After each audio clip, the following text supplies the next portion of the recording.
Kembali di Kompas Siang, Saudara. Dewan Kehormatan Penyelenggara Pemilu sudah memecat Ketua KPU Hasyim Asyari karena kasus asusila. Kini KPU memiliki tugas berat untuk mengembalikan kredibilitasnya di mata masyarakat. Lakukan sanksi pemberhentian tetap kepada Teradu Hasyim Asyari selaku Ketua merangkap anggota Komisi Pemilihan Umum terhitung sejak putusan ini dibacakan. Komisi Pemilihan Umum KPU punya tugas berat setelah ketuanya Hasyim Asyari diberhentikan dari tugasnya oleh DKPP. Hasyim terbukti bersalah melakukan tindak asusila terhadap panitia pemilihan luar negeri Den Haag Belanda berinisial CAT. DKPP berkesimpulan, Hasyim Asyari tak hanya menyalahgunakan jabatan dan wewenang, tapi juga terbukti menggunakan fasilitas negara demi melancarkan pendekatannya ke korban. Dengan dalil bahwa Teradu menyalahgunakan jabatan, wewenang, dan fasilitas negara untuk kepentingan pribadi, terungkap fakta dalam sidang pemeriksaan bahwa benar Teradu menggunakan kendaraan dinas milik Teradu untuk kepentingan pribadi mengantar dan menjemput pengadu di luar tugas kedinasan pada saat pengadu berada di Jakarta. CAT, korban asusila Hasyim Asyari mengaku tak mudah menjalani dan mengikuti seluruh proses perkara di DKPP. Pasca DKPP menjatuhkan sanksi pemecatan pada Hasyim, korban merasa mentalnya masih naik turun. Dari awal sampai sekarang ini, saya mengalami ups and down yang cukup besar, yang dimana saya terkadang juga bingung. Di sini saya mau memberikan apresiasi yang setinggi-tingginya kepada DKPP. Bukannya menyesal, Hasyim Asyari malah berterima kasih pada DKPP karena sudah membebaskannya dari tugas berat sebagai penyelenggara pemilu. Saya mengucapkan alhamdulillah dan saya mengucapkan terima kasih kepada DKPP yang telah membebaskan saya dari tugas-tugas berat sebagai anggota KPU yang menyelenggarakan pemilu. Guru Besar Antropologi Hukum Universitas Indonesia, Sulistiowati Indrianto menilai kasus ini tak lepas dari relasi kuasa antara Hasyim dan CAT. Perbuatan-perbuatan itu kan dilakukan ketika yang bersangkutan sedang menjadi ketua KPU. Jadi sulit sekali untuk melepaskan keterikatan antara dia sebagai pribadi dengan dia sebagai pejabat. Itu nggak bisa dipisahkan. Di situ kan ada kewenangan-kewenangan yang besar sebagai ketua KPU untuk melakukan apa saja, dan di situ juga sangat terkait dengan kekuasaan dan kewenangan yang dia miliki yang begitu besar gitu. Jadi PLT Ketua KPU Muhammad Afifuddin memastikan tahapan Pilkada 2024 tak akan terganggu pasca kasus ini. Kita ingin memastikan bahwa tidak ada tahapan apapun yang terganggu, tidak ada persiapan apapun yang terganggu dari sisi keorganisasian di KPU Republik Indonesia.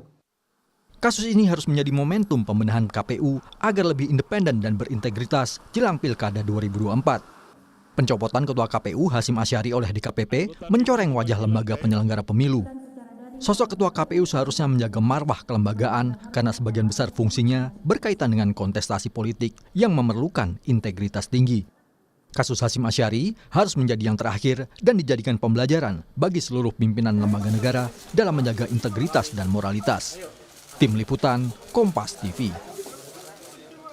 Terkait dengan informasi terkini di KPU, pasca Hasyim Asyari dipecat DKPP, kita telah terhubung dengan jurnalis Kompas TV Kika Madona di Gedung KPU RI Jakarta.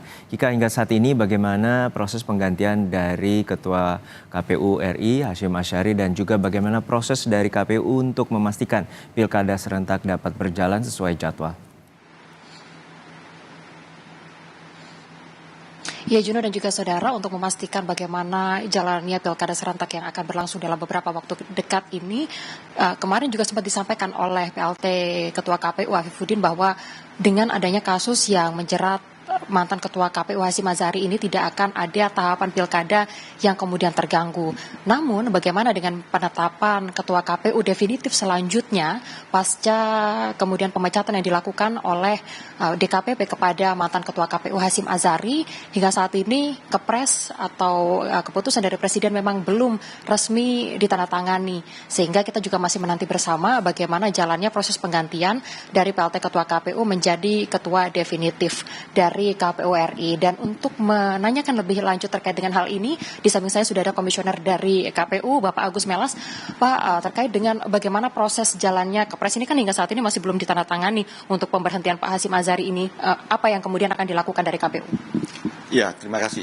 Jadi secara prinsip KPU tetap menjalankan roda organisasi sebagaimana mandat yang diberikan oleh undang-undang kepada kami. Oleh karena itu, misalnya dalam konteks merespon perkembangan-perkembangan yang ada, kami sudah tetapkan misalnya mandat pelaksana tugas Ketua KPU, Pak Afifuddin, dan kami juga lakukan konsolidasi organisasi, semua juga tetap dalam koridor dan komitmen melaksanakan perintah undang-undang. Termasuk salah satunya momen yang akan kita hadapi ke depan di akhir tahun 2024 tentang pelaksanaan pilkada serentak tahun 2024. Sampai saat ini yang jelas program, tahapan, dan jadwal tetap berjalan sebagaimana mestinya, meskipun posisinya dihandle oleh 6 orang dengan Pak Afifuddin sebagai pelaksana tugas Ketua KPU. Artinya selanjutnya untuk sistem penetapan Ketua KPU nanti akan seperti apa, Pak? Ya, jadi gini, kalau kami tentu ini ada wilayah-wilayah yang wilayahnya KPU tentu terkait dengan tanggung jawab kami dalam menjalankan tugas ya, melaksanakan perhelatan pilkada. Kalau dalam konteks peraturan segala macam, segala kebutuhan itu tetap akan berjalan dengan baik dan kami akan pastikan itu. Tapi terkait dengan Kepres pemberhentian dari Pak Hasyim Asyari itu nanti di Presiden. Nah, kalau Kepresnya keluar tentu itu nanti akan berpengaruh pada tahap berikutnya terkait dengan pelaksanaan pergantian antar waktu, yang itu prosesnya di Komisi 2. Nanti setelah itu baru akan ada penetapan dilantik oleh Presiden untuk PAW-nya. Nah, kita tunggu saja yang pertama Kepres pemberhentian, yang kedua nanti mekanisme PAW, dan itu wilayahnya bukan di KPU.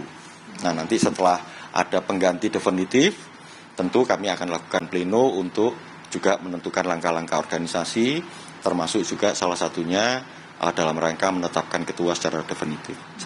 Pak, dalam waktu dekat ini kan kita akan menghadapi pilkada serentak di seluruh wilayah Indonesia. Artinya dengan adanya posisi yang saat ini diemban oleh Ketua KPU tapi PLT. Nah, ini apakah nanti akan mengganggu dengan tahapan pilkada yang akan berlangsung dalam waktu dekat ini? Ya, sejauh ini ya, kalau dalam konteks pelaksanaan beberapa kali pemilu, situasi yang sama juga pernah dialami oleh KPU, di mana ketua KPU-nya dilaksanakan oleh seorang PLT. Dan itu secara prinsip kalau berdasarkan pengalaman, dan saya kira kami juga akan mengalami hal yang sama, relatif tidak mengalami kendala yang berarti untuk itu. Artinya bisa dipastikan kalau tahapan pilkada akan berjalan sebagaimana terjadwal, Pak? Ya, yang jelas kalau kami sebenarnya gini, pelaksanaan tahapan pilkada itu sebagaimana disusun juga dalam program jadwal dan tahapan pelaksanaan pilkada oleh KPU. Dan mandat kami ya menjalankan tahapan-tahapan itu sesuai dengan tenggat waktu. Tidak ada alternatif yang lain di situ. Pak, kalau untuk pergantian dari PLT ke definitif, Ketua KPU definitif, batas waktunya berapa lama sih, Pak? Yang jelas kalau batas waktu sampai definitifnya memang tidak diatur, tapi yang diatur adalah di peraturan KPU nomor 5 tahun 2022, PLT itu bisa menjalankan tugas paling lama 3 bulan dan bisa dipilih lagi untuk 1 kali, jadi teoritis 6 bulan. Tetapi begini, yang jelas keputusan tertinggi di KPU itu ada di tangan pleno. Jadi bisa saja nanti sebelum 3 bulan kami sudah bisa melakukan pleno untuk menetapkan ketua KPU secara definitif. Jadi itu ruang geraknya di kami di situ. Terima kasih waktunya bersama kami di Kompas TV. Ya, tadi seperti yang disampaikan bahwa untuk pemilihan dari ketua KPU dari PLT menuju ke definitif ini ada sejumlah aturan yang ada di KPU. Di antaranya adalah masa jabatan dari ketua KPU PLT ini bisa berlangsung selama 3 bulan dan bisa dipilih kembali di 3 bulan berikutnya.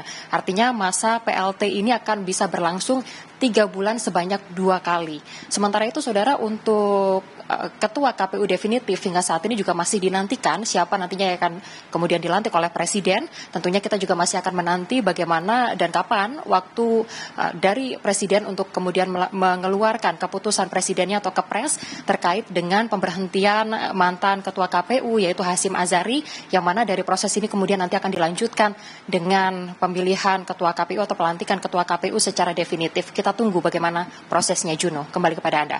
Baik, terima kasih atas laporan Anda, jurnalis Kompas TV, Kika Madona dari Gedung KPU RI Jakarta.